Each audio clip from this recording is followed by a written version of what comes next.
Misalnya seorang suami mendapatkan istri, contoh pernah dulu ikhwatul Islam. Karena kadang-kadang musibah itu tanda Allah cinta. Allah ingin memberikan yang terbaik, hadiah terbaik. Dulu ada seorang suami, dia seorang ulama. Tapi istrinya sesuatu yang betul-betul mulutnya tajam. Marah kepada suaminya, kemudian tidak menghargai suaminya. Kemudian ikhwatul Islam, apa balasan dari Allah Subhanahu wa taala? Allah balas seorang suami ini dengan mendapatkan anak yang berbakti yang tidak pernah ada duanya di dunia, di zamannya. Sehingga semua orang yang datang ke rumahnya takjub dengan bakti anak kepada ayahnya. Semua orang bertanya, "Wahai fulan, kenapa anakmu bisa berbakti? Kenapa anakmu seperti ini?" Apa jawaban orang tersebut atau ulama tersebut? Sabartu ala ummihi 20 sanah.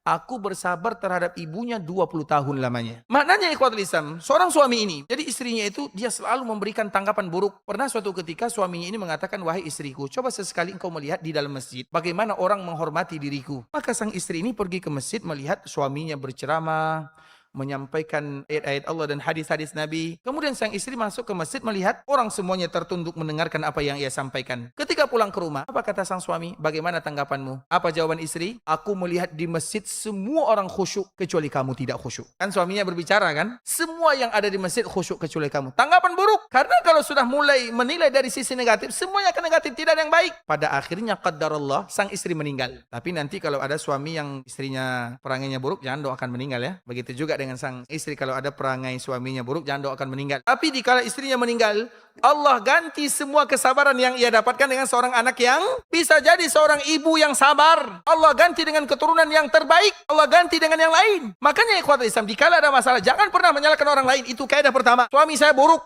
orang ini buruk, anak saya buruk, jahat.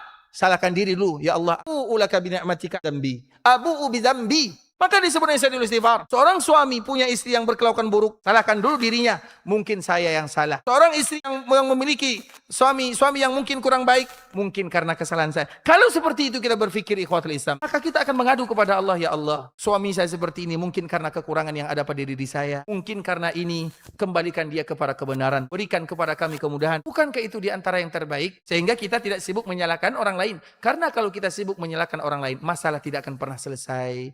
Mungkin dengan suami, kalau kita cerai pun dapat suami yang baru, masalah mungkin lain lagi. Karena masalah itu ada pada diri sendiri, bukan pada orang lain. Makanya kita harus ingat ikhwatul Islam, masalah itu tujuannya adalah untuk mendekatkan kita kepada Allah Subhanahu wa taala. Baik, saya tidak menyalahkan siapapun, mau penelitian ini, penelitian itu, seorang muslim mereka harus menyalahkan dirinya sendiri agar mereka selalu kembali kepada Allah Subhanahu wa taala.